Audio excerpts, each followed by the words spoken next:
अभी हम लोग गीता के तीसरे अध्याय की चर्चा करेंगे। पहला और दूसरा अध्याय चल चुका है, तीसरे अध्याय की चर्चा करेंगे। थोड़ा सा याद कर लेते हैं।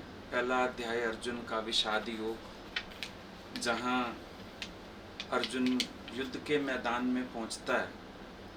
वहाँ पहुँचते ही उसको थोड़ा सा भय आता है अंदर, और भय के कारण परेशान होता है और वो सोचता है कि थोड़े से जायदाद के लिए, या कह लो भूमि के लिए या राज्य के लिए, नाशवंत चीज़ों के लिए अपने वालों को मारना कहाँ तक ठीक है, क्यों लड़ाई करनी है। फिर उसको कॉन्सिक्वेंसेस भी समझ आते हैं। कॉन्सिक्वेंसेस क्यों समझ आते हैं? एक अपनी साइकोलॉजी देखना, दीवार का झुकाव जिस तरफ होता है उस तरफ गिरती है। कई बार हम मनन करते हैं, लेकिन हम मनन भी उस तरह का ही करते हैं जो हमारे अंदर एक्चुअल इंटेंशन होता है। एक न्यूट्रल स्टेट में अगर हम सोच पाते होते, शायद गुरु की भी ज़रूरत ना होती, लेकिन हम न्यूट्रल स्टेट में नहीं सोच पाते। हम कुछ करना चाहते हैं तो हमको उसके फ़ायदे समझ आते हैं, कुछ नहीं करना चाहते उसके फ़ायदे समझ आते हैं। इस समय अर्जुन नहीं करना चाहता युद्ध, मोह आ गया, युद्ध नहीं करना चाहता, तो उसको वही फ़ायदे समझ में आ रहे हैं। युद्ध ना करने के क्या क्या फ़ायदे हैं और युद्ध करने के क्या क्या दुष्परिणाम हैं, सारे आ गए दिमाग में। ये तो घर में भी आने चाहिए थे, जब तुम आए नहीं मैदान में, ये तो वहाँ भी आना चाहिए था। भगवान को अर्जुन को देख के लगा कुछ हुआ है, अर्जुन के साथ कुछ हुआ है, सम हैपनिंग, या कहना चाहिए मिस हैपनिंग। क्योंकि एक योद्धा अचानक कमज़ोर पड़ता है तो समझ आता है कि कोई मिस हैपनिंग है यहाँ पे। भगवान उस मिस हैपनिंग को पहचान गए और उन्होंने अर्जुन के मन का इलाज शुरू किया। जो फर्स्ट स्टेज है, अगले व्यक्ति के मन का इलाज होना चाहिए। जो वो सोच रहा है, जो उसका थॉट प्रोसेस है, जिस डायरेक्शन में वो जा रहा है, अगर वो डायरेक्शन उसको वीक बना रही है तो पहले हमको उसको न्यूट्रल स्टेट में लेके आना है। ध्यान देना, गीता कर्म योग है, लेकिन दूसरा अध्याय सांख्य योग है। अगर गीता का पूरा हम सार निकालते हैं, हम कहते हैं ना गीता कर्म करने को मना नहीं करती है, गीता तो कहती है कर्म योग, रोज ही बोलते हैं। लेकिन भगवान दूसरे अध्याय में सांख्य योग पे आ गए, ज्ञान पे आ गए। ज्ञान भी ऐसा आत्मा का जबरदस्त, सारे आत्मा के लक्षण सुना दिए। क्या कारण है उसका? न्यूट्रल स्टेट में लाने की ज़रूरत है। जो राइट डोज है वो तो अभी आगे देंगे। जैसे आप हॉस्पिटल जाते हो किसी भी चीज़ के लिए, ग्लूकोज तो चढ़ा ही देते हैं, जाते ही कैनुला तो लगाना ही है उन्होंने, कि कोई भी इसको दवाई रिएक्ट ना करे, वीक ना करे, कोई एंटीबायोटिक ऑल ऑफ सडन देनी पड़े, कैनुला तो लगाना ही लगाना है। आत्मा का ज्ञान सुना के भगवान अर्जुन को एक न्यूट्रल स्टेट में लाना चाहते हैं। अंदर की वो हलचल, वो शोर, वो विषाद, मैं युद्ध नहीं करूँगा, जो इतनी खलबली हो गई है, और खलबली भी कहाँ हुई है? अपने स्वभाव के विपरीत हुई है। क्षत्रिय है ना, लेकिन इस समय भगोड़ा बन रहा है, बिल्कुल अपोजिट बात हो गई। अब एक बात तो ये समझ लो कि सर्व रोग का औषध नाम आत्मा का ज्ञान समझना क्यों ज़रूरी है? क्योंकि आपको न्यूट्रल स्टेट में, बैलेंस स्टेट में वही लाएगा। बाकी की बात तो भगवान बाद में ही समझा पाएंगे, नहीं समझा सकते। अभी युद्ध के फायदे गिनवाएंगे, वो दुष्परिणाम सुनाएगा। वो कहेंगे कर, वो कहेगा क्यों करना है भाई, ज़रूरत क्या है? कमाल करते हो आप, थोड़ी सी चीज़ के पीछे अपने भाइयों से झगड़े कर दो, मारपीट दूँ, ये कर दूँ, वो कर दूँ। अभी उस सुनने की शायद कह लो बुद्धि भी नहीं, क्षमता भी नहीं। हमारे अंदर क्या सुनने की क्षमता है, गुरु को ये भी भांपना पड़ता है। और जो मुझे समझाना है वो समझाने के लिए मुझे इनको कैसे तैयार करना है, किस स्टेट में लेके जाना है, वो गुरु का एक प्रोसेस होता ही होता है। इसीलिए पूर्ण गुरु की बात आती है। ऐसे किसी भी हाथ में जीवन नहीं दिया जा सकता। जैसे अब गाड़ी की सफाई तो आप किसी से भी करा सकते हो, लेकिन स्टीयरिंग व्हील थोड़ी सबके हाथ में दे सकते हो और बैठ जाओ कि अगला तुम्हें ही मार दे, एक्सीडेंट कर दे। ऐसी हल्की फुल्की बात हम कहीं से भी सीख लेते हैं, जो अक्सर हम दुनिया में सुनते हैं या बड़े लोग कहते हैं जी सारे ज्ञान दे रहे हैं, सबसे ही सीख सकते हैं। सीखना तो इतना हो गया गाड़ी की सफाई वाली बात, पर जो एक मंजिल तक पहुंचने वाली बात होती है या एक जागृत पुरुष की बात होती है, वो बात बिल्कुल अलग होती है। अगर हम ये भी कहें ना, भगवान कृष्ण ने बड़ी साइंटिफिकली बात की है, तो ये कोई मजाक नहीं है, बड़ी रियलिटी है। अगले को पहले धैर्य से सुना। सबसे पहले तो किसी को धीरज से सुनना ही बड़ी मुश्किल बात है, और वो भी ऐसे महापुरुष का जो अपनी पूर्ण स्थिति में खड़ा है और समझ आ रही है ये सारी बकवास कर रहा है बेकार की, पर धैर्य पूर्वक सुनना, मुस्कुराते हुए सुनना, कोई नॉडिंग ना करना, कोई रिएक्शन ना देना, कोई फेस एक्सप्रेशन ना देना, सुनना भी बड़ी कला हो गई। उसके बाद जांच लेना बीच में कि एक्चुअली प्रॉब्लम कहाँ पर है, और फिर अगले को सबसे पहले न्यूट्रलाइज करना। कुछ चीज़ों को हम लोग भी पहले न्यूट्रलाइज करते हैं। डायर के पास जाते हो, वो रंग काट डालता है, एक डिस्ट्रॉय करता है पहले वाले कलर को, फिर अपना चढ़ाता है। ऐसे कई चीज़ें होती हैं जिनमें पहले न्यूट्रलाइज किया जाता है, उसके बाद जो अपने हिसाब से हमने करना होता है हम वो करते हैं। गीता का ज्ञान हमेशा आपको न्यूट्रलाइज होने में हेल्प करेगा। अगर आप लोग आदत डालो ना कि जब आपके पास फ्री टाइम है, भगवत गीता एक छोटी अपनी जेब में रखो, पास रखो। हम लोगों को गुरुजी ने रखवाई, हमेशा हमारे साथ रहती है। अगर आपको जब जब फ्री टाइम मिलता है, आप कोशिश करके गीता पढ़ो। गीता आपको बहुत पावर देती है, गीता आपको समाधान देती है, गीता आपको जागृत करती है, गीता आपको न्यूट्रलाइज करती है। क्योंकि बहुत बार ऐसा होता है लाइफ में, सिचुएशंस होते हैं जहाँ लगता है first of all I need to be neutralised. अपने आप को भी लगता है एक बार अच्छा शांति होए दिमाग में, फिर सोचूंगा मुझे करना क्या। एक बार जो खलबली आती है उसको ख़त्म कैसे करें, उस खलबली का इलाज कैसे करें। तो भगवान ने क्या किया, दूसरा अध्याय ज्ञान का सुना दिया उसको, जिसमें उन्होंने सारे आत्मा के लक्षण बताए, आत्मा की बातें बताई, सब कुछ किया। अब देखो अर्जुन का सौभाग्य, हम सोच रहे थे अर्जुन का सौभाग्य है कि उसके जो डोर है ना कृष्ण के हाथ में, जो एक लाइफ है हमारी, ये ऐसी नहीं है कि इसको हम वेस्ट कर सकते हैं। जैसे कभी कोई बहुत अच्छी ड्रेस बनवानी है तो कभी कभी महंगा होता है, टेलर या बुटीक महंगा होता है, पर लगता है नहीं हम ऐसे कपड़ा खराब नहीं करवा सकते ना किसी से, इसको देते हैं। पूर्ण गुरु जब मिलते हैं, कभी कभी लगता है कि इनके हिसाब किताब थोड़े सख्त हैं, कभी कभी लगता है ज्ञान शायद वैराग्य की ओर ले जाएगा, कभी कभी लगता है गुरु ही कहता है भाई तुम्हें लगता है यहाँ फीस नहीं लगती, यहाँ तो गर्दन उतार दी जाती है। कभी कभी लगता है कि कृष्ण जैसा कोई गुरु मिले, अष्टावक्र जैसा गुरु मिले, शायद महंगा हिसाब है। महंगा इन द सेंस कि हम उनकी कसौटियों पे शायद खरे नहीं उतर पाएंगे।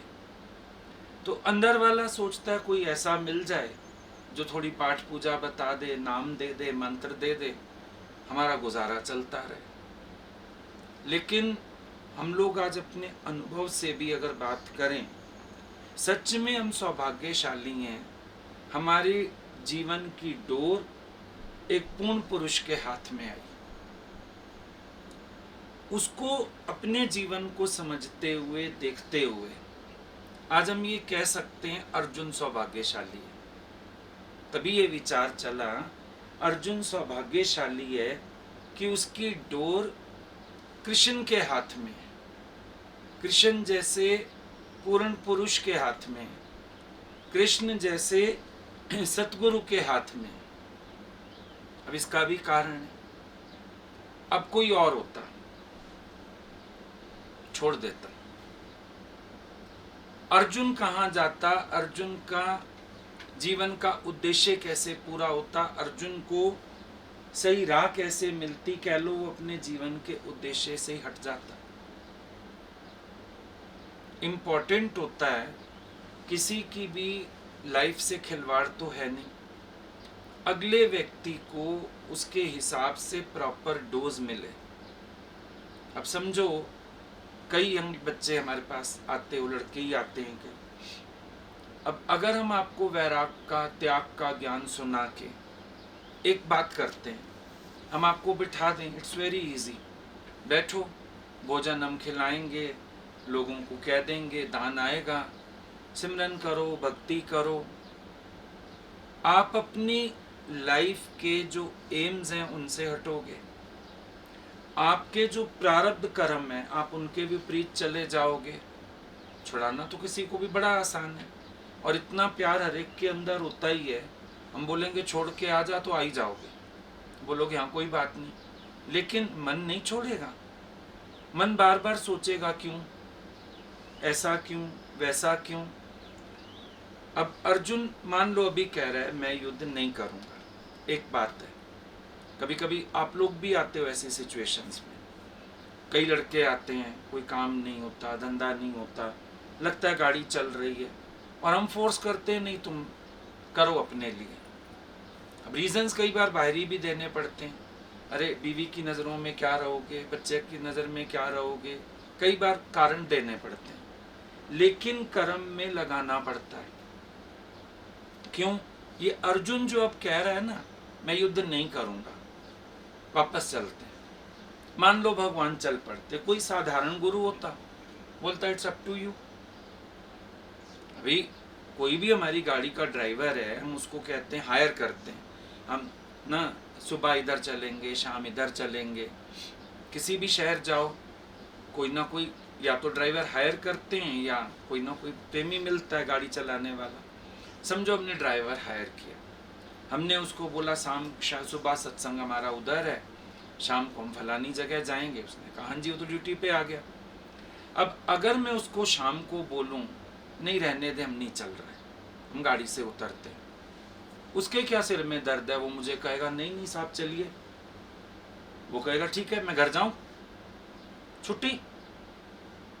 अगर कोई साधारण हो और अर्जुन कहे चलो भगवान वापस चलें, रिस्क तो भगवान की जीवन को भी है, इतने अगर तीर चल रहे हैं, सब चल रहे हैं, हाथी आए हुए हैं, क्या क्या हो रहा है वहाँ पे, क्या कृष्ण की लाइफ को कोई डर नहीं है, कोई हार्म नहीं हो सकता उनको, क्या उनकी खेचल नहीं है, इतना इजी है, पूरा दिन युद्ध के मैदान में शोर में, और जहाँ आपका कोई कंसर्न नहीं है।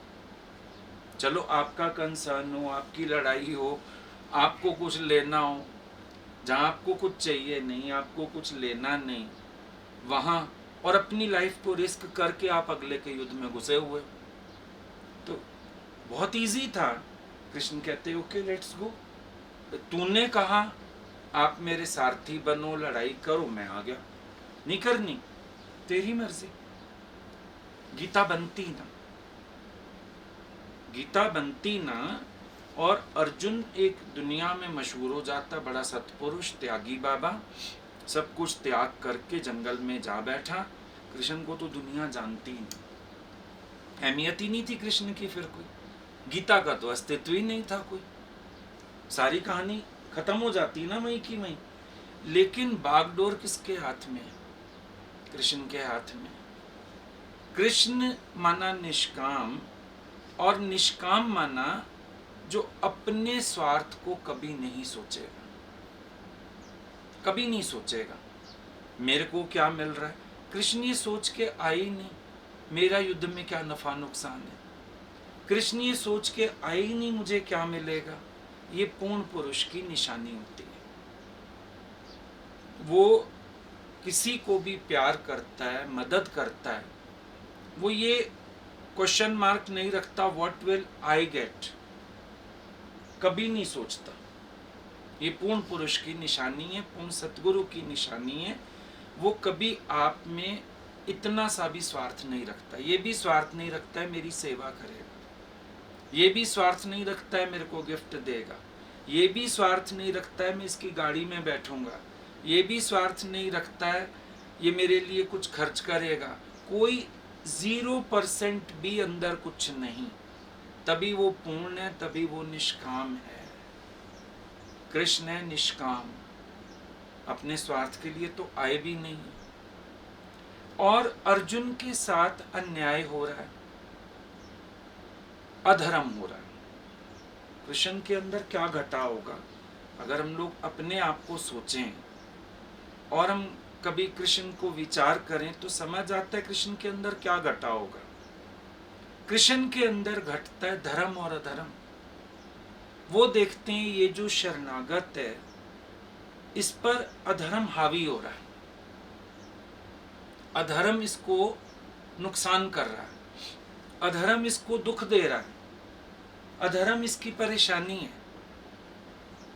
मेरा सगा है इसलिए नहीं, मेरी रिश्तेदारी है इसलिए नहीं, मेरे में भाव रखता है इसलिए भी नहीं। एक होता है ना भाई मेरे में भाव रखता है तो मैं इसकी साइड हूं, वो भी नहीं। जितना मर्जी तुम भाव रख लो तुम्हारी तरफ नहीं है, वरना तुम्हें कभी कुछ कहीं ना, तुम्हें टोके ही ना, तुम्हें बनाए ही ना, तुम्हारी तरफ नहीं हो सकते।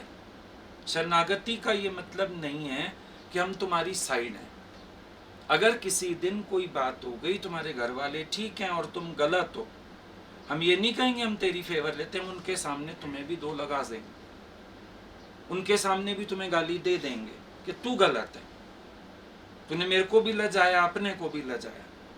ये नहीं करेंगे कि पर्दा डाल दें, कोई बीच का रास्ता निकाल लें, अभी तो अपने भगत को बचाऊं। भगत माना ही धर्म की तरफ खड़ा होगा, भगत का है धर्म की तरफ खड़ा। अगर शरणागति किसी की स्वीकार की है तो अगला भी तो मुझे स्वीकार करे कि मैं सदा धर्म की तरफ हूं। वो अधर्म की तरफ खड़ा होकर मेरे को कहे कि मैं तेरा शरणागत भगत हूं, ये नहीं होता। अब अर्जुन है धर्म पर, अर्जुन के साथ घट रहा अधर्म, अधर्म हावी हो रहा है, अधर्म उसको नुकसान कर रहा है, अधर्म उसको दंडित कर रहा है, अकारण भगवान खड़े हो गए।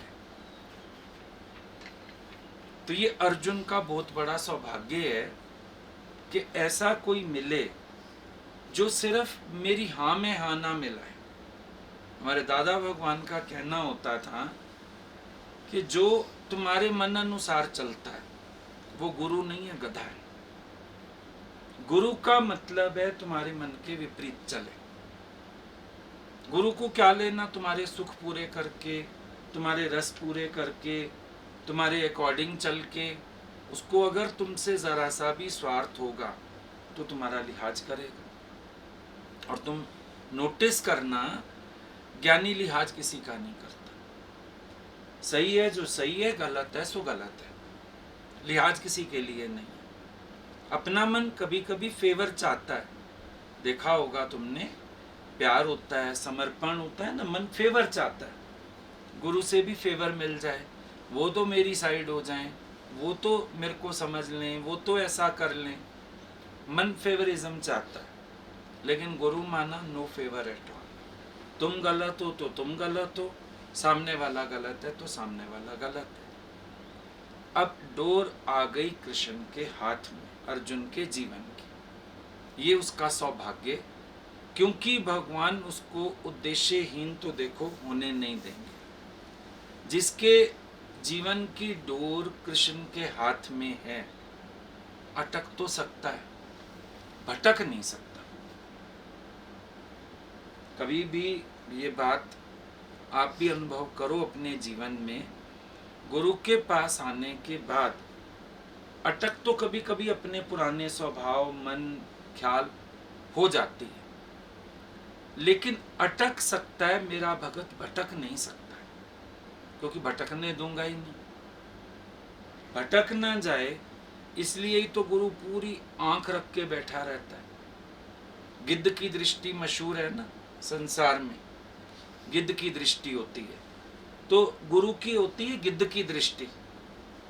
अपने भगत पर हमेशा गिद्ध की दृष्टि रख के बैठा रहता है कि मेरा भगत भटकना नहीं चाहिए। कभी कभी ऐसा भी होता है, गुरु की टोक बुरी लग जाती है, मूड खराब हो जाता है, रोना आ जाता है, यानी उसकी भी परवाह नहीं करता। हॉस्पिटल गए, ऑपरेशन होगा, सुई लगेगी, दर्द तो तुम्हें होगा। अब डॉक्टर ये थोड़ी परवाह करेगा सुई ना लगाऊं क्योंकि इसको पीड़ा हो रही है, फिर इसने तो मेरे को फीस दी है, तो फीस दी है अपने सुख के लिए दी है, तुमने समर्पण किया अपने सुख के लिए दिया, अपने जीवन का उद्देश्य पाने के लिए दिया, मैं क्यों गद्दारी करूं। डॉक्टर अगर इंजेक्शन ना लगाए, ऑपरेट ना करे, लिहाज करके पैसा ले ले, तो डॉक्टर ने तुमसे गद्दारी की ना। ये गुरु की गद्दारी हो जाएगी अगर वो तुम्हें सही राह ना दे। तुम्हें अच्छा लगे, तुम्हें बुरा लगे, हाँ तुम आना छोड़ दो, तुम्हारे घर कहने नहीं आएगा, पर जब तक बैठोगे ना, नहीं सुनना चाहोगे तब भी सुनाए, बोल के रहेगा, उसको जो बोलना है ना बोल के रहेगा। मर्जी तुम्हारी, सुनो ना सुनो, पर अगर सामने आओगे वो सही बात बताएगा जरूर, क्योंकि वो गद्दारी करना चाहता ही नहीं, क्यों किसी के जीवन से खिलवाड़ करे। अब ये डोर आ गई कृष्ण के हाथ में, भगत को देख रहे हैं अटक रहा है। अटक तक तो चलो ठीक है, अटक कहाँ पर है, फिर कृष्ण की रमज देखो। अटक पहचानते हैं, अटक है मोह की, अटक आ गई है मोह की, लेकिन अटक इसको भटका रही है। और ये यूजुअल है, अटकन और भटकन साथ साथ चलते हैं। जब आपके अंदर अटकन आती है ना कहीं, आपके अंदर भटकन भी आ जाती है, आप भटक जाते हो। भगवान ने देखा मेरा भगत अटक रहा है, कहाँ अटक रहा है, मोह में अटक रहा है, लेकिन भटकन कहाँ ले जा रही है, युद्ध से पलायन, भागो बेटा युद्ध से। अटकन का परिणाम है ये भटकन।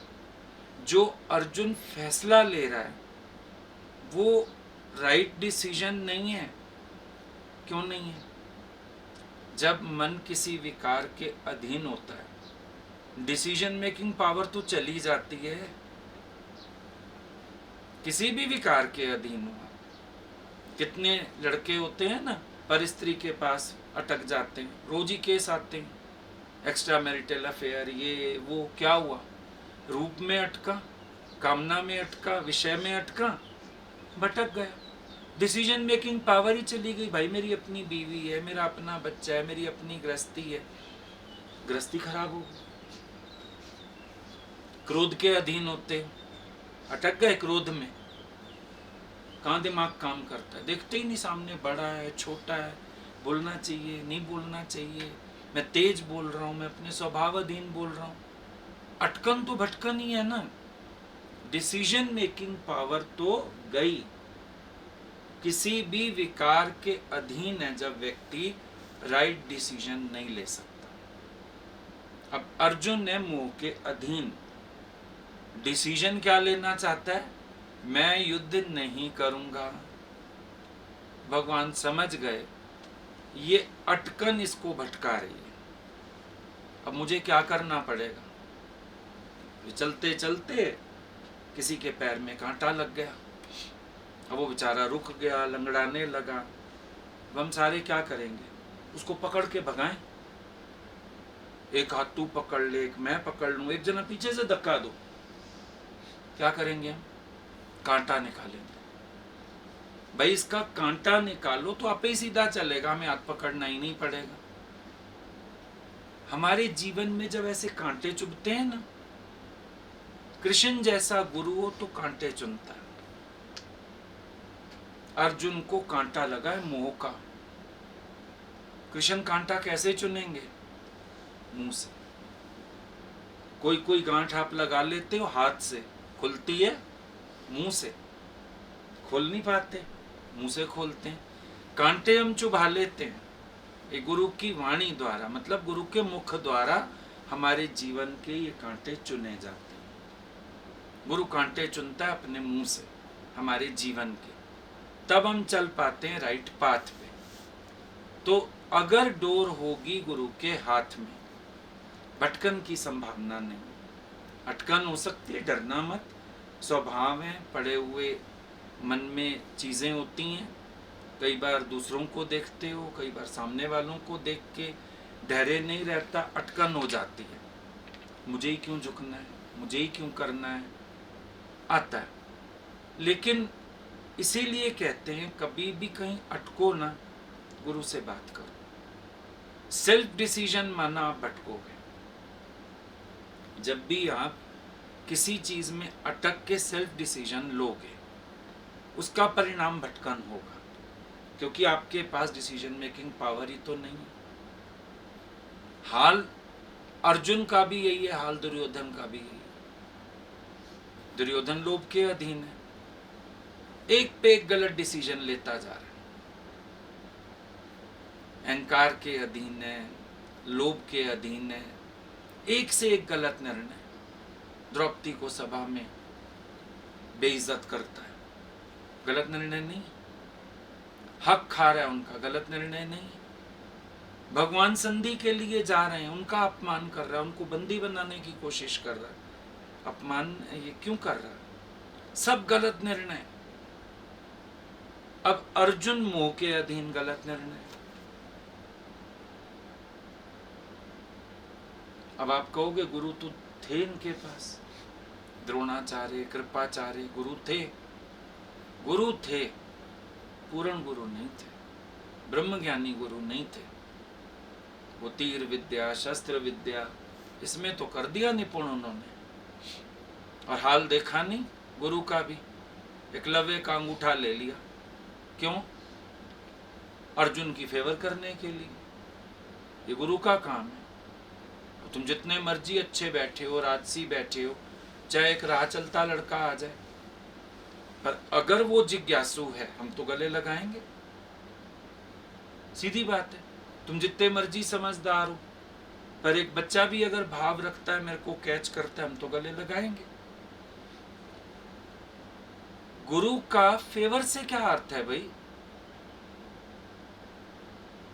गुरु को निर्णायक होने की क्या जरूरत है? ये प्रकृति पे छोड़ना चाहिए था ना। अभी मेरे से कोई पूछे आपके दो प्रेमी हैं, कौन अच्छा? हम तो एक जवाब देंगे, मेरी दो आंखों में से तू पूछ कौन सी अच्छी है। जवाब है नहीं है। तो गुरु का हाल क्या था? बेस क्या थे गुरुओं के अपने? तो अर्जुन को कहां खड़ा कर सकते थे वो लोग? गुरु होना सब कुछ नहीं होता, पूर्ण सतगुरु का होना जरूरी होता है। अगर अर्जुन की बाह भगवान ना पकड़ते थे तो काम नहीं बनता था। इसीलिए भगवान ने अगर उसकी बाह पकड़ी है, उसका समर्पण है भगवान को, तो ये एक बहुत बड़ी बात है। अच्छा, अब एक बात और देखो। हमने देखा भगवान ने अर्जुन के रथ की बागडोर संभाली। रथ है, रथ की बागडोर कृष्ण ने संभाली, पर सिंबॉलिक चीज है। यहां पे ध्यान देने वाली बात है, अगर हम बोले हम गाड़ी ड्राइव करें, तुम बैठो, अजीब बात नहीं? मैं बोलूं लाओ मैं साइकिल चलाऊं, तो कैरियर पे बैठ जाए, डंडे पे बैठ जा, अजीब बात नहीं? भगवान रथ चलाएं कृष्ण और अर्जुन पीछे बैठे, थोड़ी अजीब बात नहीं? टांगे वाले हो गए, अर्जुन पीछे बैठा है। एक्चुअली सिंबॉलिक है। सिंबॉलिक यूं है कि तुम अपने रथ को चलाने की सामर्थ्य नहीं रखते हो, ये भगवान के हाथ में ही जानी चाहिए। ये डोर भगवान के हाथ में ही जानी चाहिए। अर्जुन के जीवन की लगाम कृष्ण के हाथ में, जो हमको नजर आ रहा है, संसार से विपरीत। अब देखो, आप दुनिया में भी सुनते हो और आपकी अपनी सोच भी रहती है, अपने जीवन का मालिक मैं आप हूं।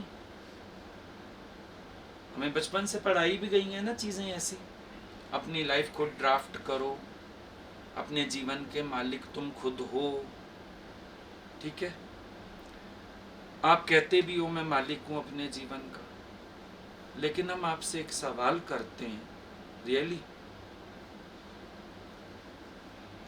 आप गुरु की गाइडेंस के बिना अपने जीवन के मालिक हो सकते हो? इम्पॉसिबल। क्योंकि आपको मालिकाना हक लेना ही नहीं आया, किस इंद्रिय को वश करके बैठे हो। आप पता है मालिकपना किसको कहते हो? मेरा दिल करेगा गुस्सा करूंगा, मेरा दिल करेगा मोह करूंगा, मेरा दिल करेगा इच्छा करूंगा, मेरा दिल करेगा मैं जो मर्जी देखूंगा, मेरा दिल करेगा मैं जो मर्जी सुनूंगा। आप इसको मालिक होना कहते हो ना। लेकिन सत्संग सुनने के बाद आपने महसूस किया मालिकाना हक आपको अब मिल रहा है, जहां आप मन को भी चुप करा लेते हो, जहां आप इंद्रियों को भी कंट्रोल कर लेते हो, जहां आप अपने आप को सही और गलत का निर्णय दे पाते हो। ऐसे लग रहा था, और ऐसा नहीं कृष्ण रथ पकड़े ही रखेंगे, काम होने के बाद कृष्ण रथ छोड़ के चले जाएंगे। ज्यादा मुसीबत थी, युद्ध का मैदान था, भगवान ने लिया तो अपने घर चले गए, कौन सा रथ पकड़ के बैठे रहे। गुरु पकड़ के नहीं बैठा रहता। आनंद ने पूछे ना कई सवाल, आप कहते हो स्त्री से असंग रहो, अगर कहीं एकांत में ना मिलो, छुओ नहीं, कोई गिर जाए क्या हम उसको उठाएं नहीं, क्या हम उसको हॉस्पिटल ना ले जाएं। कितने सवाल किए आनंद ने। बुद्ध ने आखिर में क्या बोला? तेरा विवेक तुझे चलाएगा। गुरु डोर तो पकड़ेगा, लेकिन उस स्टेज पे लेके आएगा जहां आपको कहेगा अब तेरा विवेक तुझे चलाएगा। जब उसको तसल्ली हो जाएगी अब तुम भटकोगे नहीं। तो डोर अगर कृष्ण के हाथ में, भटकने तो दे नहीं सकते, कैसे भटकने देंगे? तो गुरु की निशानी, वो डोर पकड़ेगा, लेकिन आपको अपने जीवन को संभालना सिखाएगा। अभी पता है क्या होता है, हम सत्संग सुनते हैं ना, हमने अब गुरु को दे दी डोर, बस हम निश्चिंत हो गए, वो बैठे हैं संभालेंगे। गुरु निश्चिंत नहीं है, उन्होंने तुम्हें सिखाना है। हर जगह मैं थोड़ी साथ हूं, तेरे अंतर सृष्टि में क्या घटता है मैं थोड़ी साथ हूं। तुझे अंदर तक साफ करना है, सच्चा करना है, विवेकशील करना है, निर्विचार करना है, निर्वासनिक करना है, कि तेरे अंदर ही कुछ ना घटे। गुरु को ये नहीं करना मैं सारा दिन पकड़ के बैठा हूं तेरे जीवन के घोड़े, मैं चलाता रहूंगा। अब तुम अपने फील्ड में चले गए, हम कहाँ ढूंढने आएंगे तुम्हें? तुम सड़क पे जाते हुए गलत आंख से किसी को देखोगे, हम कहाँ ढूंढने आएंगे तुम्हें? हमें तुम्हें उस स्टेज पे खड़ा करना है जहां तुम्हारे अंदर से ही ये कचरा बाहर चला जाए सारा, जहां तुम्हारी ब्रह्म दृष्टि हो जाए, जहां तुम्हारा भगवत भाव हो जाए।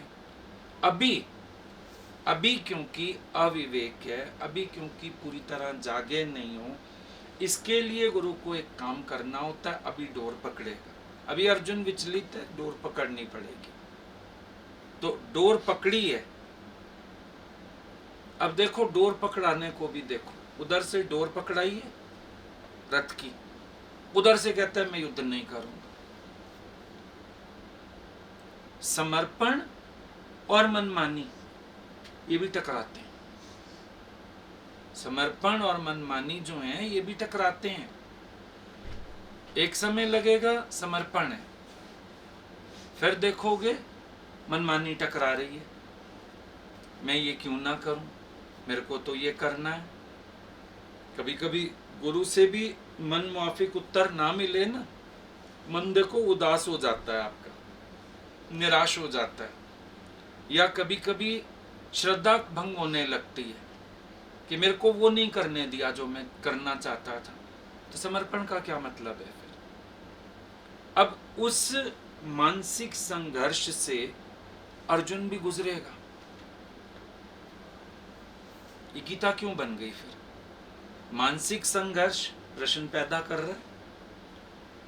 जो पूछ रहा है अर्जुन, मानसिक संघर्ष ही तो है ना, कि अब आपको अपने स्वभाव के विपरीत जाना है, तो अंदर घर्षण हो रहा है, परेशान हो रहा है अंदर वाला, दुखी हो रहा है अंदर वाला, हलचल में आ रहा है, उसको लग रहा है नहीं कृष्ण को मेरी बात समझनी चाहिए। उधर से हम गुरु को भगवान कहते हैं, उधर से हम समर्पण करते हैं, उधर से हम पूरी कोशिश करते हैं भगवान मेरी बात समझ में।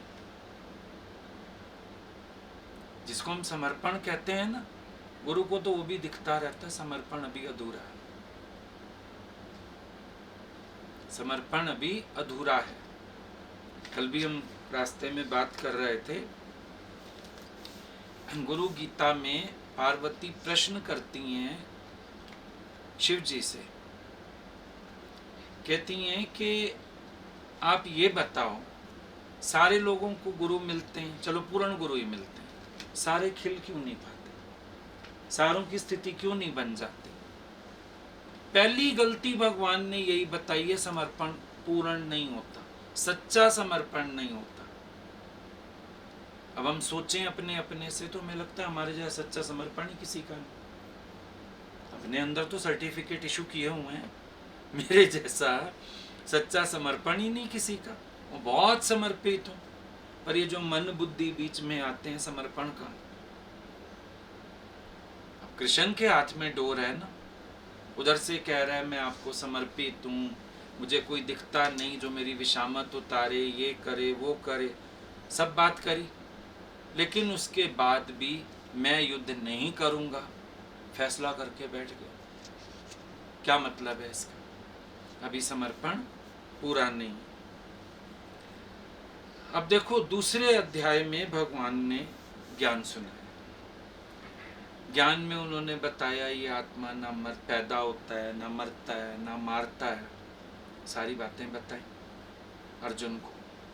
पूरा जो ज्ञान का तत्व है, जो ब्रह्म ज्ञान है मेन, पूरा समझा दिया। उसमें ये भी बता दिया ये जो तू मान रहा है मेरे वाले मर जाएंगे, ये तो भाई आज हैं कल नहीं होंगे, कोई बड़ी बात नहीं है। अब ये एक काल चक्र चल रहा है, काल चक्र के बीच में तेरे सामने ये बिना मांगा हुआ युद्ध आ गया, ठीक है। लेकिन दूसरे अध्याय में अर्जुन ने भगवान से स्थिर प्रज्ञ के लक्षण पूछ लिए। जब भगवान स्थिर बुद्धि पुरुष की बातें कर रहे थे, आत्मा का लक्षण सुनाया, स्थिर बुद्धि पुरुष की बातें करी, अर्जुन ने पूछ लिए स्थिर प्रज्ञ के लक्षण। भगवान ने स्थिर प्रज्ञ के लक्षण सुना दिए उसको। अब लक्षण सुनाते सुनाते क्या बोल दिया लास्ट में, कि यही जो ब्रह्म ज्ञान से जो सर्वोच्च अवस्था प्राप्त हो गई, ब्रह्मानंद हो गया, यही मनुष्य का असली उद्देश्य है, उसको बता दिया। और इसके बाद भगवान चुप हो गए। स्थिर प्रज्ञ के लक्षण तूने पूछे, मैंने समझा दिए, और सर्वोपरि अवस्था बता दी आत्मज्ञानी पुरुष की, सर्वोच्च लक्ष्य बता दिया। मेन एम ही यही है, मनुष्य जीवन का मेन एम यही है कि वो इस परम आनंद को पाले, ज्ञान को पाले। मैंने तभी बोला अगर गीता पढ़ोगे ना और गुरु की बातों को ध्यान से सुनते हुए पढ़ोगे, बड़ा मजा आएगा। अगर वक्त मिले ना आज कल में, जैसे भी पहला दूसरा अध्याय पढ़ के देखो, समझ आएंगी बातें, समझ आएगा कृष्ण का व्यू, समझ आएगा अपना मन ही अर्जुन है जो कमजोरी पैदा करता है, दुखी करता है, हलचल में लाता है, पता चलेगा। अब भगवान से इसने किया प्रश्न, भगवान ने दे दिया उत्तर। अब मन की एक बात और पहचानना, दुनिया में ना आप लोग सीखे हुए हो, सामने वाले को उसी की बात से घेरो। सीखे हो ना, आता है ना, सामने वाला जैसी बात कर रहा हो उसकी बात से उसको घेरो। जब उसकी बात से उसको घेरो तो अपना बात जरा भारी पड़ जाती है अगले पर, और लगता है कि अब इसके पास जवाब नहीं होगा। होता है ना कई बार। ये छोटे होते थे, अब बाप ने कहा अरे बेटा कमा किसके लिए रहा हूँ, तेरे लिए ही तो है, सब सब तेरा है, ऐश कर मौज कर जी। फिर थोड़े दिन में जब डांटते थे ना पढ़ने के लिए कमाने के लिए, तो आप तो कहते थे तेरा ही है सारा कुछ, फिर अब क्यों कहते हो कमा। फेस की होंगी सिचुएशंस, बोल नहीं पाएंगे, मन में तो आया ही होगा। हम क्या करते हैं, ये भी हमारी बुद्धि की होशियारी है, हम बातों से घेरने की कोशिश करते हैं। हम सामने वाले को उसी की बात से घेरते हैं। कैसे घेरते हैं? भगवान हो गए चुप, भाई तूने स्थिर प्रज्ञ की लक्षणा पूछी, मैंने बता दी, फिर मैंने ये भी बता दिया तेरे को यही सर्वोच्च अवस्था है, मनुष्य जीवन का लक्ष्य है। चुप हो गए। तीसरा अध्याय शुरू होता है, बिल्कुल पहला श्लोक है अर्जुन का, और ये है तीसरा अध्याय कर्म योग। अब ये ध्यान रखना, बड़ा समझदारी से सुनना, बड़ी इंपॉर्टेंट कन्वर्सेशन है, मोस्ट इंपॉर्टेंट कन्वर्सेशन है कृष्ण और अर्जुन के बीच में, हमारे मन और गुरु के बीच में। बड़ी इंपॉर्टेंट कन्वर्सेशन है, और इसको अगर हम ये भी मान के चलें ना कि भगवान ने अर्जुन के माध्यम से हम सबको भी एक मैसेज दिया है, तो कोई वो बात नहीं, बल्कि ऐसे सोचते सोचते लग रहा था हमें अर्जुन को धन्यवाद देना चाहिए। गीता के प्रागट्य में कृष्ण का कोई हाथ नहीं। क्या कर रहे थे 85 साल तक? उन्होंने ज्ञान सुनाया ही नहीं। अर्जुन ने सवाल किए तो भगवान ने उत्तर दिए, गीता बनी ना। कौन है पात्र धन्यवाद का? अर्जुन पात्र है धन्यवाद का। अर्जुन की वजह से गीता प्रकट हुई, इसका सारा श्रेय अर्जुन को जाता है, कृष्ण को कोई श्रेय नहीं जाता इसमें से, अर्जुन को श्रेय जाता है। उसने सवाल पूछे, भगवान ने उत्तर दिए। अब देखो पहले श्लोक में, बिल्कुल पहला श्लोक, अगर कहोगे हम गीता में से पढ़ के भी सुना देंगे तुम्हें, बिल्कुल पहला श्लोक है, कहता है आप कहते हो कर्म की अपेक्षा ज्ञान श्रेष्ठ है, कर्म की अपेक्षा ज्ञान श्रेष्ठ है, फिर मुझे इस भयंकर कर्म में क्यों लगाते हो? मैं तो ज्ञान के अनुसार, मैं ज्ञान के अनुसार जिस स्थिति पे खड़ा है, हमारी दृष्टि में नहीं है ज्ञान के अनुसार, कृष्ण की दृष्टि में भी नहीं है ज्ञान के अनुसार, पर अर्जुन के जो अपने सिद्धांत, जो बातें पढ़ी सुनी हुई, उनके अनुसार वो ज्ञान के अकॉर्डिंग है।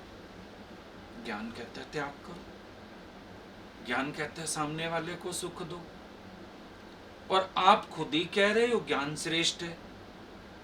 हर कर्म से पहले ज्ञान ज्योति चाहिए, मतलब ज्ञान श्रेष्ठ हुआ। स्थिर प्रज्ञ का लक्षण सुना रहे हो, फिर आप कह रहे हो ज्ञान की सर्वोच्च अवस्था पाना मनुष्य का उद्देश्य है। तो भैया जब यही एम है, यही श्रेष्ठ है, मेरे को इस भयंकर कर्म में क्यों लगा रहे हो? अब देखो क्या है अर्जुन की चतुराई। हमारा विवेक ना और कोई काम करे ना करे, हमारी बुद्धि और कोई काम करे ना करे, जितनी मर्जी उलझी हो, अपनी बात को सिद्ध करने के लिए सारे तीर तलवार निकल आते हैं। सामने वाले को, जैसे हम लोगों में बोलते झपना, किसी को झप लें, सामने वाले व्यक्ति को, उसको पकड़ लें, उसको समझा दें। अब अर्जुन ने बिल्कुल सही बॉलिंग करी है एकदम, कि भगवान जब ज्ञान ही श्रेष्ठ है तो मुझे इस भयंकर कर्म में क्यों लगा, लड़ने की जरूरत क्या है? फिर उसके हिसाब से कृष्ण का ये कहना युद्ध कर, तो आप गलत कह रहे हो उल्टा। उधर से आप कह रहे हो ज्ञान श्रेष्ठ है, उधर से मेरे को कह रहे हो लड़। मैं तो ज्ञानी होने को तैयार खड़ा हूं। अर्जुन के हिसाब से अर्जुन क्या कर रहा है? बिल्कुल ज्ञानी होने को तैयार खड़ा है, त्यागी होने को तैयार खड़ा है, छोड़ने को तैयार खड़ा है। और ज्ञानी भला किसको कहते हैं? और ये सच बात है, मान के चलना। अगर ये गीता आगे ना बढ़ी होती, कृष्ण लौट गए होते, अर्जुन का नाम बड़े ज्ञानियों में आ रहा होता। इतना त्याग भाई भाई के लिए कोई कर ही नहीं पाया। राम जी का नाम आता तो है। अर्जुन भगवान राम के साथ खड़ा मिलता हम लोगों को। त्यागी बाबा एकदम। सिचुएशंस तो हमको समझ में आती ना, उनकी क्या सिचुएशन, उनकी क्या सिचुएशन। वो मर्यादा पुरुषोत्तम मर्यादा सिखाने आए, यहाँ ये पलायन कर रहा है मोह के कारण। ये तो हमें समझ आता नहीं, ये तो गुरु के पास बैठ के समझ आता। लेकिन अर्जुन हमारी दृष्टि में बहुत बड़ा तपस्वी, ज्ञानी, महापुरुष होता था। और कोई बड़ी बात नहीं है, कोई एक आधा ये भी छेड़ देता, अरे कृष्ण ने तो उसको कहा था युद्ध कर, पर वही बहुत समझदार निकला। शायद कृष्ण एक दर्जा नीचे गिने जाते, अर्जुन ऊंचा गिना जाता। कि नहीं मानी उसने सलाह, भाई क्यों किसी के बहकावे में क्यों आना? कोई उकसाने आए तुम क्यों उकसो? तुम्हारे भाइयों के बीच में कोई उकसाने आ जाए तुम उकस जाओ। अर्जुन जैसी तो बुद्धि ना लगती किसी की, समझदारी ना लगती किसी की। अगर ये गीता आगे ना बढ़ती, अगर ये यू टर्न हो जाता, तो कहानी कुछ और होती थी। क्योंकि बड़ा ध्यान दो, बड़ी वाजिब प्रश्न है। तुमको नहीं लग रहा सुन के? वाजिब प्रश्न है कि अगर ज्ञान इतना श्रेष्ठ है, मेरे को इस भयंकर कर्म में क्यों लगा रहे हो? लग रहा है ना? बिल्कुल वाजिब बात कर रहा है अर्जुन, एकदम परफेक्ट, राइट? ठीक तो बात है। ज्ञान इतना अच्छा है, सब कुछ इतना अच्छा है, ये लड़ाई वड़ाई क्यों करनी? ज्ञान कह रहा सर्व में पेखे भगवान, ज्ञान कह रहा अहिंसा परमो धर्म। कई लोग उलझते। कल भी रात को फोन आया मेरे पास किसी का, मैं इसको भगवान नहीं देखता, मैं उसे। भाई कैसे देखोगे? जिज्ञासु माया काटेगा या भगवान देखेगा? जिज्ञासु को उलझन होगी या जिज्ञासु बन बैठेगा दुनिया वालों के साथ? ये लगता है ना, अपने आप को भी लगता है। अब भगवान ने उसकी बात सुनी, लेकिन भगवान भी समझ गए। अब जैसे तुम होते हो ना, हम लोग शुरू तो सरलता से ही होते हैं, पर जैसे तुम लोग होते हो, फिर हमको भी वैसे चलना पड़ता। अर्जुन की बुद्धि भी समझ आ गई ना कृष्ण को, कि ये कैसी सोच वाला है। और पता था उनको अब ये प्रश्न आगे आने वाले हैं। मैं अब बात आगे बढ़ाऊंगा, अब प्रश्न आएंगे सामने। क्योंकि अपनी जगह तो अर्जुन का प्रश्न अर्जुन के दृष्टिकोण से ठीक है। अगर मैं आपको ये कहूं, सोचो एक मिनट, अर्जुन ठीक नहीं कह रहा। अर्जुन ठीक कह रहा है, जब सारा कुछ पा के छोड़ना ही है, फिर पाना किस लिए? भाई अगर ये युद्ध करके मैंने सब कुछ पा भी लिया, छोड़ तो जाऊंगा ना। तुम्हारा ही ज्ञान कहता है, खाली आए हो खाली जाओगे, नगन आए हो नगन जाओगे, दुनिया से कोई कुछ ले जा नहीं सकता। पाऊं फिर छोड़ो, पाना किस लिए? पूछो, पाना किस लिए है फिर? अब आप लोग भी बोलो। आप कह रहे हो कि अपने कर्तव्य कर्म में रहो, नौकरी वाले नौकरी करेंगे, पढ़ाई वाले बच्चे पढ़ाई करेंगे।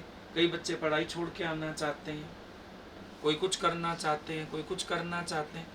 फिर आप भी बोलो कि हाँ, जब पा के हमने छोड़ना ही है, आखिर तो मर जाएंगे। कई बार लालची आदमियों को भी समझाना पड़ता है हमें। क्या करोगे? मिल भी जाएगा तो क्या करोगे? समझाते नहीं कई बार। अब वो आदमी का ही मैं काम ही छोड़ता हूं। अरे भाई लालच छोड़, काम मत छोड़, फर्क है ना। अब घर में रहते हो, आप बोलो ठीक है मैं तो सबको छोड़ के आपके पास आ रहा हूँ, आखिर ना बेटा मेरा बनना ना बीवी मेरी बननी, कूड़ कूड़ कूड़। पर हम बोलेंगे नहीं, मन से छोड़, आसक्ति छोड़, कर्तव्य कैसे छोड़ेगा। पर एक पॉइंट पे खड़े होके ये समझ में आ रही है बात कि अर्जुन जो सवाल कर रहा है उसकी दृष्टि से कहीं ना कहीं ठीक भी है कि वो कह रहा है फिर इस भयंकर कर्म में मुझे क्यों लगा रहे हो। आपको भी लगता है ज्ञान श्रेष्ठ है, मैं खुद ज्ञान पे चल रहा हूं, मैं त्याग करना चाहता हूं, मेरे को ये समझ में आ रहा है कि जो पाऊंगा वो छूटेगा, जो मेरे पास होगा आखिर वो जाएगा, कुछ रहेगा नहीं, मैं खुद तैयार हूं इस बात के लिए। फिर इस भयंकर कर्म में मुझे लगाने की आपको आवश्यकता क्या है? आप मेरे को क्यों धकेल रहे हो इस कर्म में? इस समय तो कुछ समझ में आ रहा है कृष्ण का, अर्जुन को सरल मार्ग दिख रहा है। देखो जिस मार्ग पर हमें मन से संघर्ष आता है ना, हम हमेशा वहां से लौटना चाहते हैं। आदत है हमारी, ना शरीर को संघर्ष पड़े ना मन को संघर्ष पड़े। मन तैयार हो जाता है फिर भी शरीर तैयार हो जाता है। लेकिन इस समय तो सिचुएशन यहां अटकी है कि मन तैयार नहीं, और मन को कृष्ण की बात बिल्कुल डाइजेस्ट नहीं हो रही है। सत्पुरुष हैं, ज्ञानी है, अर्जुन इतना तो जानता है, ये ऐसी सलाह कैसे दे सकते हैं? पर इस समय ना ये भी दिमाग काम नहीं कर रहा। अगर ये ऐसी सलाह ना दे सकते, तेरी मान के युद्ध के मैदान में क्यों आए थे? वो तो वहीं बोलते अर्जुन तू गलत करने जा रहा है, मैं तो तेरे साथ नहीं हूं। कोई अपने भाई बंधुओं के लिए ऐसा करता है, कोई वैसा करता है, मैं तो तेरे साथ नहीं। आज अपने घर में कोई गलती करके बखेड़ा डाल आता है, मुझे कहता है आप एक बार मिलिए बात करिए, हम कहते हैं नहीं, बखेड़ा तुमने डाला, जाओ माफी मांगो, मैं तो नहीं आने वाला तेरे साथ, इस समय मैं नहीं चलूंगा तेरे साथ, गलत। तू माफी मांग, तूने फैलाया ना, तू समेट। फैलाया क्यों? विवेक क्यों नहीं रखा?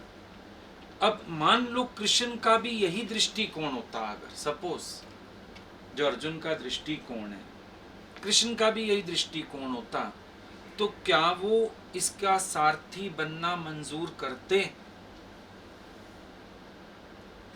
और वही बात है, जो अपने को नहीं पढ़ सकता गुरु को क्या पढ़ेगा?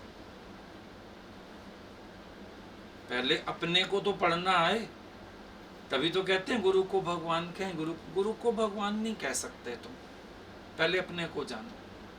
No thyself and then you know God. अपने को जानोगे तो गुरु को जानोगे। तो तुम जान नहीं पाए, गुरु को जानने जल्दी नहीं जान पाओगे। अब ये मिस्टेक अर्जुन की पकड़ो यहाँ पर। अगर कृष्ण को इसकी बात मानने होती, अगर इसका दृष्टिकोण कृष्ण को स्वीकार होवे, तो कृष्ण को घर से नहीं आना चाहिए था। जैसे ही ये गया था बोलते बेटा सॉरी, मैं तो किसी के गलत काम में साथी नहीं बनता ना, आई एम रियली सॉरी। मैं तो कहूँगा तू भी गलत कर रहा है, तेरे को नहीं करना चाहिए, तेरे अपने हैं, तेरे रिश्तेदार हैं, तेरे भाई हैं, तेरे बंधु हैं। लड़ाइयों से आजकल कुछ निकला आज तक कोई फल? क्या फायदा झगड़े करके, लड़ाइयाँ करके, कुछ प्राप्त नहीं होता इसमें से, कोई फायदा नहीं बेटा लड़ाई करके। बोलते नहीं बोलते? देखो समय समय की बात होती है, कहीं कहीं पर दो लोगों को बैठ के क्लैरिटी भी करानी पड़ती है, पर कहीं कहीं पर रिश्ते ऐसे भी होते हैं जहां हमको बोलना पड़ता है देखो, एक दूसरे से क्लैरिटी करने के चक्कर में, गांठें खोलने के चक्कर में गांठें ज़्यादा बढ़ जाएंगी, गांठें और कैडी हो जाएंगी, रहने दो। डन सो डन, बातों को खत्म करना, दफनाना आसान है। फर्क होता है, हर जगह पर गुरु की एक बात नहीं होगी, पीछे उनका लॉजिक रहता है। इलॉजिकल माइंड तो है ही नहीं ज्ञानी का, बल्कि ज्ञानी जैसा लॉजिकल माइंड किसी का नहीं। अब अर्जुन पता है क्या कर रहा है? अपने इलॉजिक्स में कृष्ण को फंसाने की कोशिश कर रहा है। सीधी बात अगर मेरे से पूछो तो है इलॉजिक्स। वो सोच रहा है मेरे इन इलॉजिक्स में कृष्ण आ जाएं और युद्ध ना करना पड़े। लेकिन भगवान तो चतुर सुजान है। अब ये भले कह रहा है मैं ज्ञान निष्ठा पे चल रहा हूं, अब भगवान इसको ज्ञान निष्ठा वाले मार्ग और कर्म मार्ग दोनों को सिखाएंगे, समझाएंगे।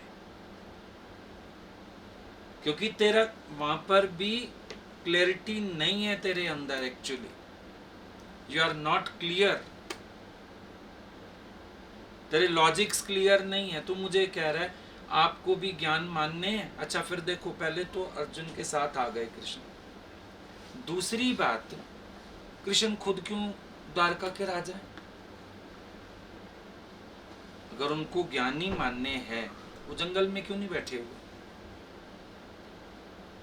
16,100 गोपियां जिनको नरकासुर की कैद से छुड़ाया, उनका योगक्षेम क्यों उठा के बैठे हैं? कर्म नहीं है?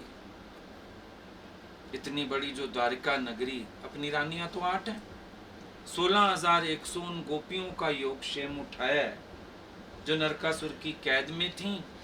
छुड़ा दिया तो घर वालों ने उनको स्वीकार नहीं किया।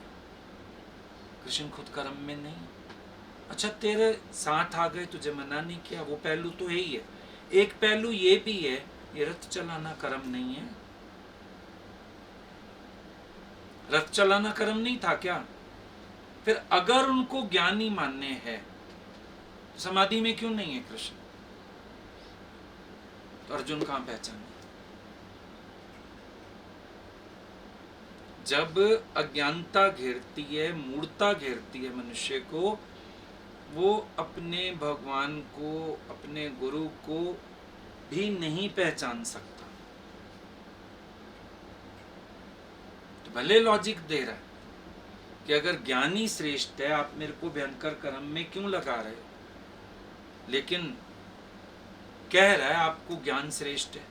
वो जो ज्ञान सुनाया ना भगवान ने, क्या उन्होंने ये कहा ज्ञान के बाद कर्म छोड़ देना होता?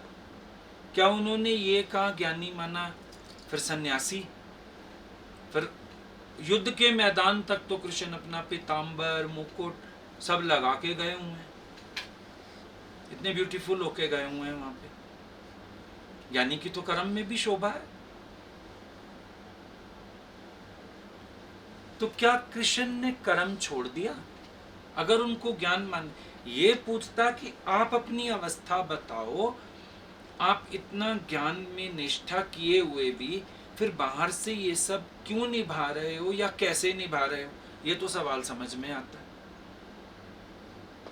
लेकिन इस सवाल से तो पता चलता है अर्जुन को खुद भी कृष्ण बिल्कुल नहीं समझ आएगा, और ज्ञान को भी वो अपने अकॉर्डिंग मोड़ तोड़ रहा है। भगवान की बातों से ही भगवान को फंसा रहा है कि आपको भी तो ज्ञान मानने हैं, सर्वश्रेष्ठ है। चलो भाई, मैं तो खुद ज्ञान मार्ग पे चलने को तैयार खड़ा हूं, मेरे को इस भयंकर कर्म में क्यों लगाना? फिर अर्जुन कह रहा है भयंकर कर्म।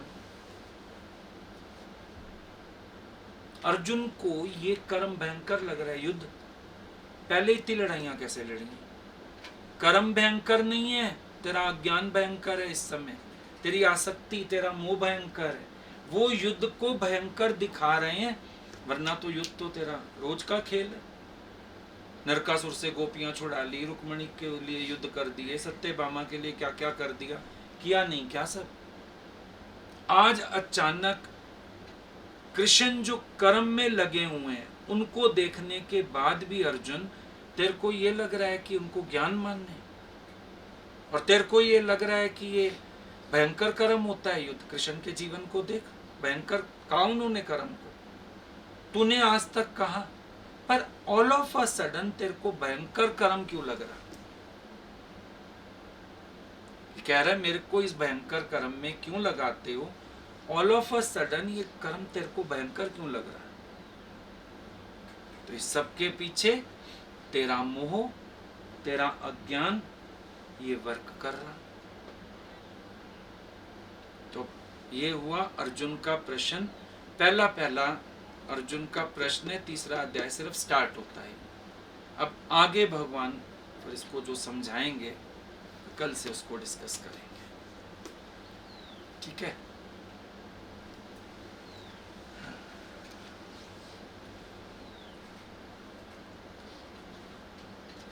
एक एक चीज बहुत समझ में आई। जैसे वो बात बताई ना, अपना मालिकाना हक तो अब मिल जाता है। हाँ कभी सोचा भी नहीं, कभी बस कहते हैं कि मेरे जीवन पे मिलना।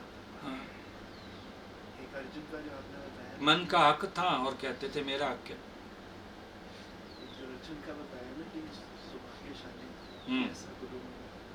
एक चीज ये समझ आ रही थी कि उसको सौभाग्यशाली जरूर कह सकते हैं, क्योंकि अपना जीवन लगता है नहीं चल सकते थे भी हम लोग के साथ।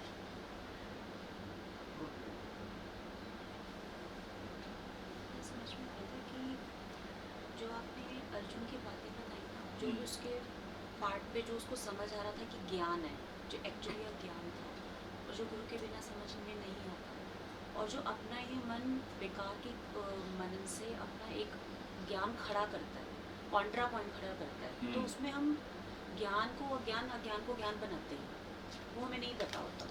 लेकिन ऐसा लग रहा था कि ना उसका एक युद्ध का एग्जाम्पल जरूर है हमारे सामने, पर जो ये पलायनवाद है ना, उसके पीछे सिर्फ मोह या हमारे अपने नेचर के अकॉर्डिंग जो जो भी कारण होते हैं, हर दिन और दिन में कितनी बार ऐसे कारण खड़ा करता है मन। और वो जो है, हम राइट नहीं चल रहे होते हर बार, तभी वो मन में हमेशा कंटेंटमेंट या ब्लिसफुलनेस नहीं होती। राइट। तो वो एक्चुअली तो बात यही है ना कि अच्छा, अभी ये युद्ध छोड़ के चला भी जाता तो भी कंटेंट थोड़ी हो जाता। हाँ, मन में जो इतनी खेचल थी, इतने सालों खेचल चली कि मेरा हक ले लिया, ये ले लिया, वो ले लिया, फिर वहाँ ध्यान लग जाता, समाधि लग जाती, संन्यास सिद्ध हो जाता, वहाँ भी कुछ नहीं होने का। भगवान जानते हैं, जो डिस्कस करेंगे पॉइंट आगे, भगवान जानते हैं होना हमारा वहाँ भी कुछ नहीं। मतलब ये समझ में आ रहा था कि वो जो आप एंगल बता रहे थे, हाँ, रिग्रेट्स होते हैं बाद में।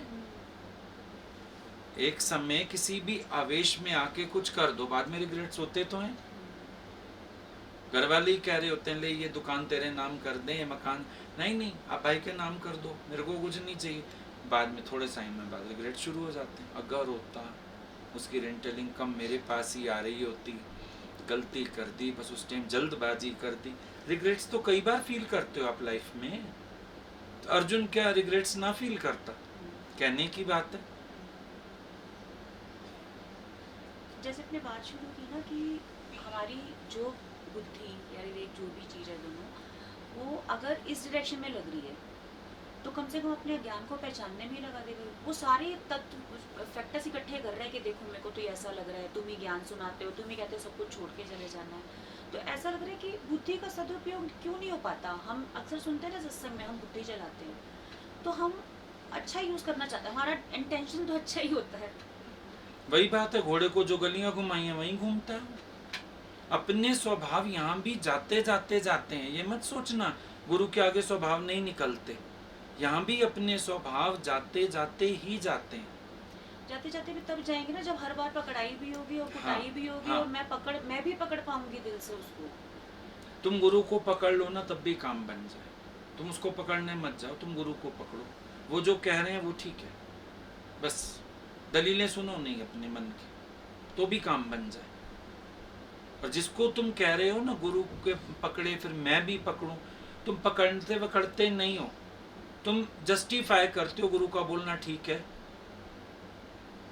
अपनी लाइफ में अप्लाई करने के लिए सोचना पड़ता है। हाँ, तो सोचने की जरूरत नहीं। जो उन्होंने कहा, कबूतर दिख रहे हैं तो दिख रहे हैं, अब ये देख दिखने चाहिए, ये मत सोच है नहीं है। अच्छा, मन डायरेक्शन वो पकड़ता है, हाँ। इंस्टेड ऑफ कि वो दलील अभी भी ये दे रहा है, हाँ। कि मैं तो समझना चाहता हूँ, मैं तो समझना चाहता हूँ। समझना क्या चाहते हो तुम? तुम्हें कहा कबूतर हैं तो अब तुम ये देखो मुझे दिख क्यों नहीं रहे, देख के रहूंगा, कड़ाओ आंखें वहां पे, उन्होंने कहा है कबूतर है तो है, बात खत्म। तुम फिर रंग ढूंढोगे कौन सा कबूतर है, सफेद है, काला है, नीला है, पीला है, ग्रे है। मत पढ़ो फालतू बातों। हर समय ये मनन का पार्ट नहीं हो सकता, समर्पण का पार्ट भी होता है बीच में। अपने भी एग्जांपल है ना, किसी का भी लाइफ छोड़ के आना चाह रहे हैं, अपनी रिस्पॉन्सिबिलिटी से भी नहीं, फाइनेंशियली भी ठीक है, फिर आपने ये पहले भी सुना था, पता भी था, तब वो डिसीजन लो टच छोड़िए था, माइंड नहीं आता, कि मान लिया, उस पर क्वेश्चन नहीं कर, ठीक है। लेकिन आज आपने जो कर्तव्य कर्म करके जो उसको पूरा एग्जाम्पल समझाया ना, तो कॉन्सेप्ट क्लियर हो गई, तब तो एक ब्लाइंड फेथ में ओबे कर रहे हैं। आज उसकी इम्पोर्टेंस बताई कि क्यों डाल, वो समझाया कि तुम्हें तुम्हारी रिस्पॉन्सिबिलिटी ज्यों केले के पात में पात पात में बात, त्यों संतन की बात में बात बात में बात। कारण नहीं है संत की कोई भी बात, बात में बात है, और वो समझनी चाहिए। ना समझ आ रही हो तो भी हाँ करके चल पड़ो, आज नहीं तो कल समझ आ जाएगी, लेकिन बिगड़ेगा कुछ नहीं। जो बात बोली ना बड़ी अच्छी लगी कि तुम अटकोगे लेकिन भटकोगे नहीं, सिर्फ उनका साथ पकड़ के चलो। और एक ना फक्र सा होता है कि ऐसे गुरु मिले हैं कि जो अपनी रिस्पॉन्सिबिलिटी कहते हैं कि तुम हमसे पूछो, हर चीज हमसे पूछ के चलो। नहीं तो हर बाहर भी देखते हैं, कोई कंपैरिजन नहीं है, लेकिन वहाँ पे ये समझ नहीं है। उन्होंने अपना ज्ञान बताया उस लेवल तक का, तुम्हें कितना समझ आया, क्वेश्चनिंग नहीं, हेडेक नहीं, वो एक जनरलाइज उन्होंने कर दिया, जितनों को समझ आया ठीक है। वर्ड्स ऐसे भी होते हैं कि कई बार नहीं भी समझ आते हमारे लिए भी, तो और ये भी तो नहीं पता चलता ना मेरा डोज क्या है, ये पता ही नहीं चलता मेरा डोज क्या है। वो चीज़ बहुत अच्छी लगती है जब, और ऐसे नहीं कि पर्टिकुलर किसी एक के लिए, हजारों लोग भी आ रहे थे, ये चीज़ सबके लिए भी है, मतलब वैलिड करते हैं।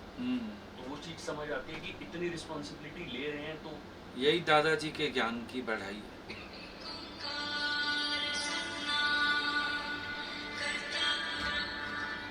हाँ बेटा, भजन निकाला है, भजन गाओगे, सुनाओ।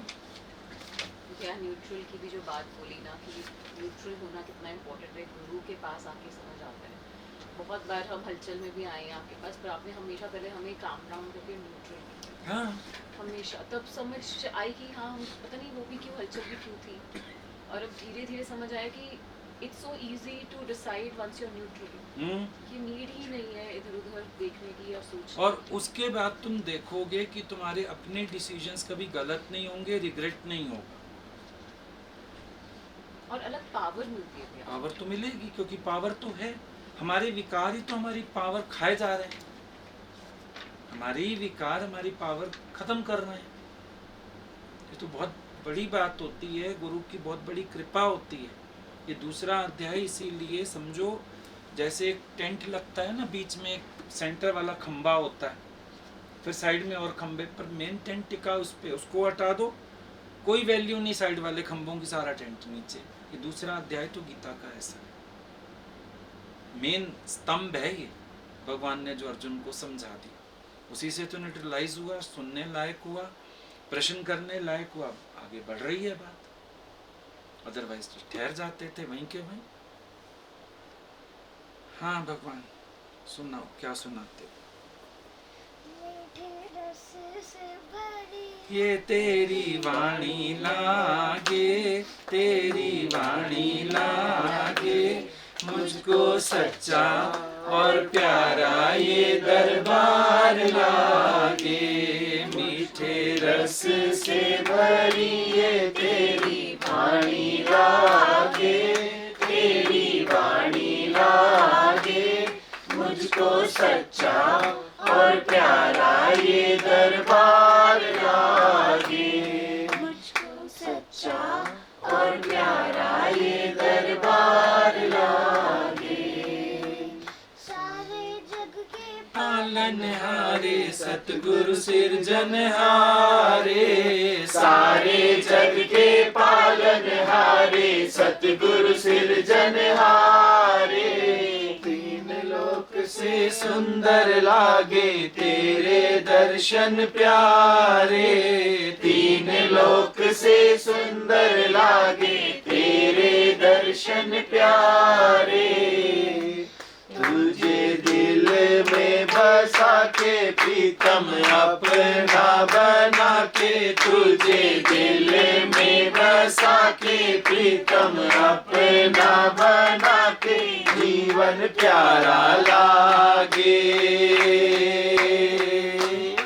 मीठे रस से भरी ये तेरी वाणी लागे, तेरी वाणी लागे, मुझको सच्चा और प्यारा ये दरबार लागे, मुझको सच्चा और प्यारा ये दरबार लागे।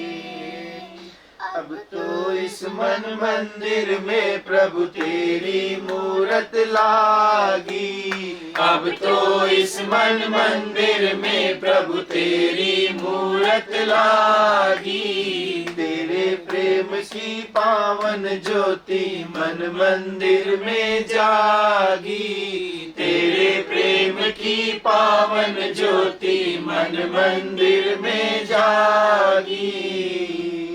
दिल तुझे को पुकारे तेरे नाम के सहारे, दिल तुझे को पुकारे तेरे नाम के सहारे, हम किनारे लागे। मीठे रस से भरी ये तेरी वाणी लागे, तेरी वाणी लागे, मुझको सच्चा और प्यारा ये दरबार लागे, मुझको सच्चा और प्यारा ये दरबार लागे। दृष्टि पावन पाकर तेरी सच को मैंने जाना, दृष्टि पावन पाकर तेरी सच को मैंने जाना। तेरे प्रेम के पथ पर चलकर मंजिल को पहचाना, तेरे प्रेम के पथ पर चलकर मंजिल को पहचाना।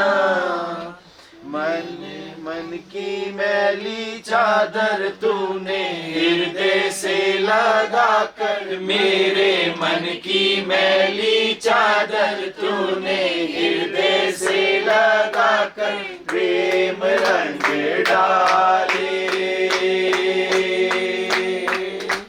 मीठे रस से भरी ये तेरी वाणी लागे, तेरी वाणी लागे, मुझको सच्चा और प्यारा ये दरबार लागे, मुझको सच्चा और प्यारा ये दरबार लागे।